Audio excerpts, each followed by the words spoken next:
Source वो उस कमरे के अंदर ही है। अच्छा, उन्हें बताया कि उस कमरे में कोई ताला नहीं है, मतलब ताला है, उस ताले की कोई चाबी जो है वो सब पिताजी और दादाजी के पास ही, किसी और के पास नहीं है।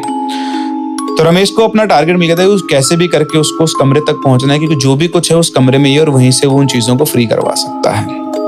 तो रमेश ने इस चीज में दिमाग लगाना शुरू किया, वो निर्मला से सारी इन्फॉर्मेशन निकालता। फिर रमेश ने बनाया, मतलब एक दिन की बात है कि ये लोग सब शायद आई थिंक सो रहे थे घर पे।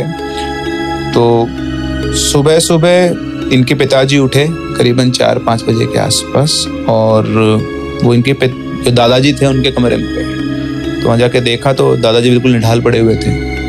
वहाँ जाके उनको हिलाया डुलाया तो देखा कि तो मर चुके हैं, और उनकी जो मौत थी वो ऐसा लग रहा था कि नेचुरल, मतलब आप कैसे बोल सकते हो हार्ट अटैक आ गया, लेकिन उनकी आंखें जो है ना बिल्कुल खुली हुई थी, जैसे उनकी आंखों से किसी ने खींच के प्राण निकाल लिया, कोई फट गई थी आंखें, मान लो। तो उनको देखते ही इनको तो समझ में आ गया इनके बेटे को कि ये नेचुरल मौत नहीं है, लेकिन घर में सबको बताया, सब लोग रोना पीटना शुरू हुआ, मोहल्ले के लोग आ गए।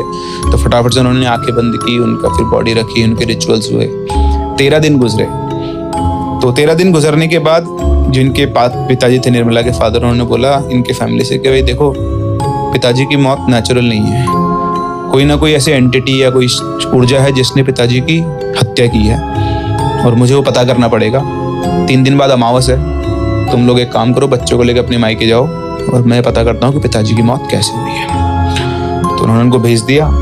उस दिन अमावस की रात पूरा टाइम उन्होंने सारी प्रोसेस रिचुअल्स किए, अपनी साधनाएं की, अपने पास उनकी वजह सिद्धियां शक्तियां थी उनसे पता करने की कोशिश की कि आखिर पिताजी को किसने मारा।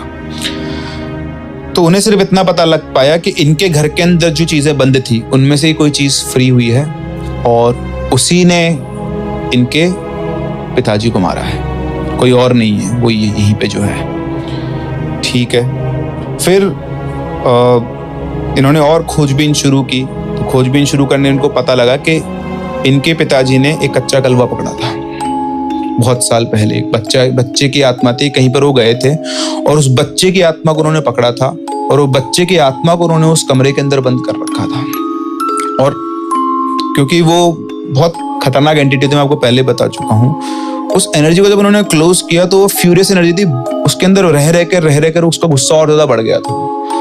और जैसे उसको मौका मिला बाहर निकलने का, निकला, और निकलते सीधे उसने उनके प्राण ले लिए। लेकिन वो सिर्फ यहीं पे नहीं रुकेगा, वो इस पूरे परिवार के ऊपर बाधा है, मतलब पूरे परिवार में किसी ना किसी को और खत्म कर सकता है। तो ये सब देख के उन्होंने वापस से अपनी वो सब बंद किया। उनको पता लग गया क्या हुआ है क्या नहीं हुआ। अब उनका ये था कि निकाला किसने है।